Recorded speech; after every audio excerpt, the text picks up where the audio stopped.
언젠가 그날이 올 줄은 알았지만 이렇게 갑자기 이렇게 낯설게 다가올 줄은 몰랐다. 은퇴를 앞둔 많은 이들이 비슷한 심정을 품는다. 수십 년을 한 분야에서 몸담으며 조직의 구조와 논리에 익숙해졌던 사람일수록 퇴직은 일상의 종결이 아니라 정체성의 붕괴에 가까운 충격으로 다가온다. 그런데 정작 누구도 명확히 말해주지 않았다. 은퇴는 준비되지 않은 이에게 얼마나 가혹한 전환인지, 그것이 단순히 수입의 종료가 아니라 삶 전체의 재구성을 요구하는 사건이라는 것을. 더구나 그것은 직장인이라는 사회적 위치가 사라지는 일이자 관계와 시간, 존재의 의미까지 새로이 묻고 답해야 하는 고요한 폭풍이었다. 이 글은 어느 60대 후반 남성, 전직 공기업 부장의 퇴직 후 이야기를 통해 우리 모두가 외면하고 있는 은퇴 후 폭풍을 조명해본다. 첫 번째 사례는 권 부장의 이야기다. 그는 수도권의 중견 공기업에서 35년을 근속하고 부장 직함을 끝으로 명예퇴직했다. 누구보다도 준비된 퇴직자로 불렸다. 재직 시절부터 퇴직연금 제도를 정비했고 후배들에게 은퇴 교육 강사로도 나섰던 인물이었다. 그러나 막상 그가 퇴직하고 나니 이론과 현실의 간극은 너무 컸다. 아침 6시에 눈을 떠도 갈 곳이 없었고 점심을 같이 먹자며 전화를 걸 친구도 없었다. 무엇보다 가장 뼈아픈 건 자신을 부장님이라 불러주던 세상이 완전히 사라졌다는 사실이었다. 부인과 단둘이 지내는 집은 넓고 조용했고 자식들은 각자의 삶에 바빴다. 그는 말했다. 내가 사라졌다는 느낌이 들더군요. 살아는 있는데 어딘가에 소속되지 않은 내가 처음으로 낯설었어요. 그때부터 무기력감이 찾아왔다. 산책을 하다 말고 벤치에 앉아 몇 시간을 보내는 날이 많아졌고 잠도 잘 오지 않았다. 마치 살아있는 유령이 된 것 같았다고 그는 회고한다. 두 번째 사례는 한때 그와 함께 일했던 김 전무의 사례다. 김 전무는 퇴직 후 몇몇 지인과 함께 소규모 자문회사를 차렸다. 뭔가를 계속해야 한다는 강박처럼 보였다. 하지만 현실은 녹록지 않았다. 거래처는 예전 부하 직원이었던 이들이었고 그의 말은 더 이상 권위가 아니었다. 그가 제안하는 사업 기획은 시대에 뒤처졌다는 반응을 받았고 점점 자존심이 무너졌다.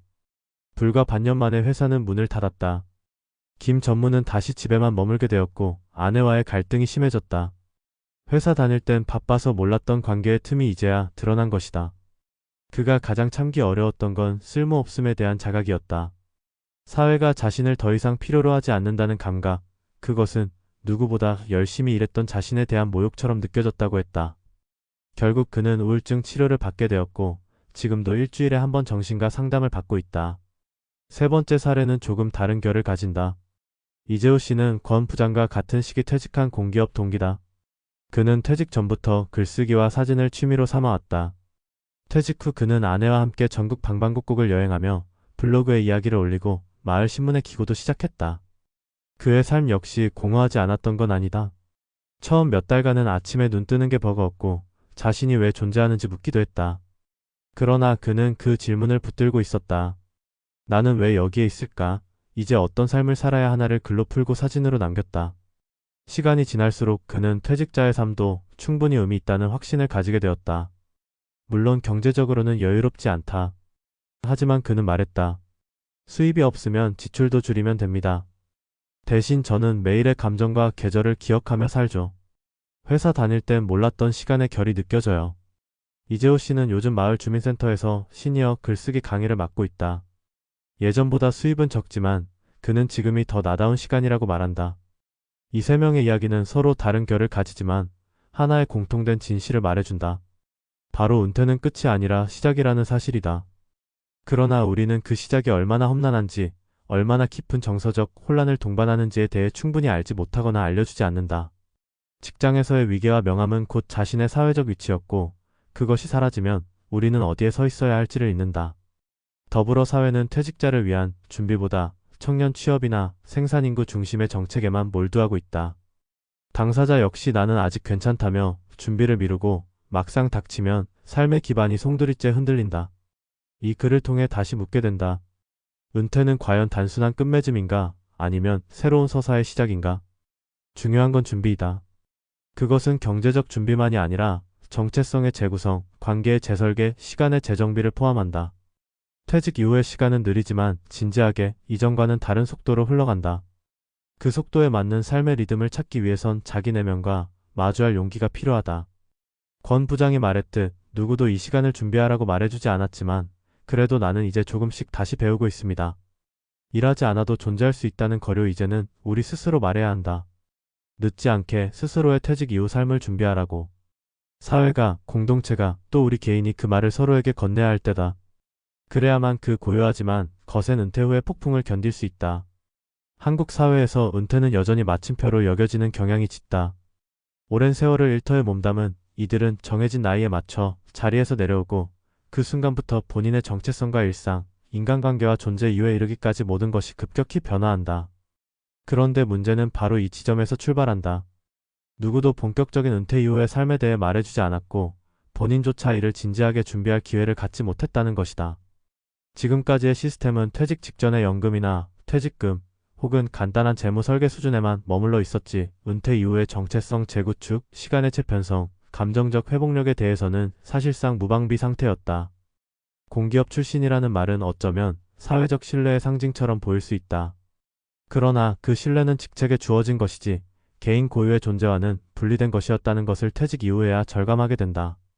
하루하루 정해진 출근 시간, 회의 일정, 업무 계획이 없어지자 인간은 그 빈 공간에 무엇을 채워야 할지 모르게 되고 그 무지가 궁어를 낳고 궁어는 우울로 이어지며 나중엔 자존감의 붕괴로까지 이어진다. 이는 단지 몇몇 개인의 나약한 문제가 아니다. 오히려 우리 사회가 구조적으로 마련해 두지 못한 은퇴 후 전환 시스템의 부재에서 비롯된 현상이다. 특히 전통적 조직 문화 속에서 승진과 실적 중심으로 생애를 살아온 남성 은퇴자일수록 이 충격은 크다. 왜냐하면 그들은 가족 내에서도 생계 제공자로 기능해왔고 사회에서도 업무 수행자로 인정받아왔기 때문이다.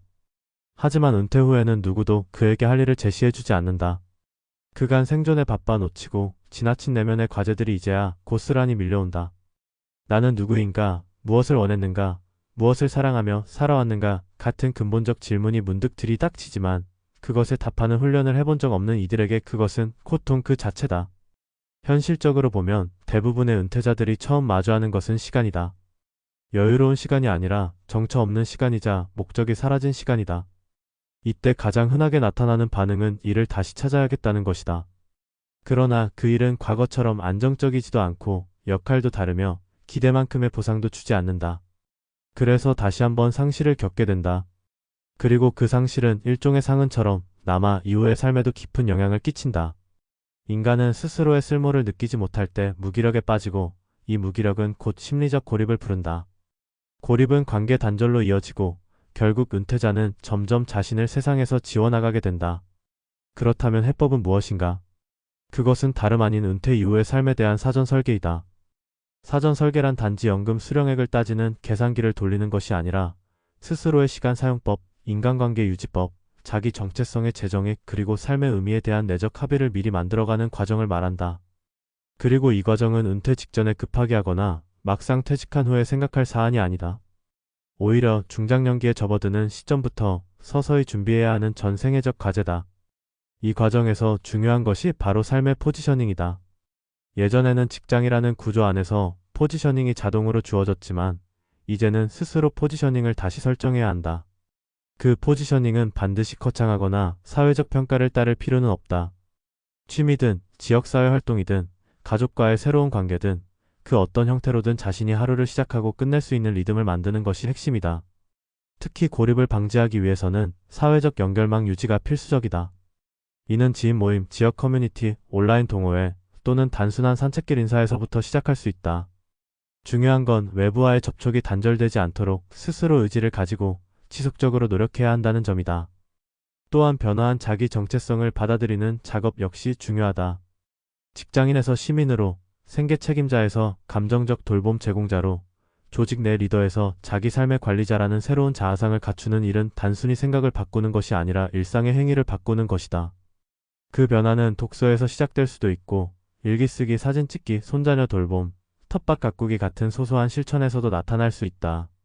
지금 필요한 것은 바로 그 소소함에 담긴 지속성이다. 그리고 이 지속성이 쌓일 때 은퇴 후의 삶도 하나의 긴 서사로서 의미를 가지게 된다. 결론적으로 말하자면 은퇴란 새로운 생의 국면이며 그 국면은 누구나 겪게 되는 필연이다. 문제는 그것을 어떻게 준비하고 맞이하느냐에 달려있다. 우리는 이제 은퇴를 더 이상 개인의 문제로 남겨둬선 안 된다. 사회 전체가 이 문제를 삶의 중대한 이슈로 받아들이고 시스템적 준비와 문화적 인식 개선에 나서야 한다. 그리고 각 개인은 스스로의 은퇴를 외면하지 말고 지금 이 순간부터라도 조용히 삶의 방향을 새로이 설정해 나가야 한다. 준비되지 않은 폭풍은 언제나 거세지만 방향을 알고 있는 사람에게는 그것조차 항해의 일부가 될 수 있다. 이제 우리에게 필요한 것은 퇴직 이후 삶에 대한 두려움을 넘어 그것을 스스로 설계할 수 있다는 믿음, 그리고 조금은 느리지만 단단한 실천의 반복이다. 그렇게 우리는 다시 살아갈 수 있다. 존재로서, 삶으로서.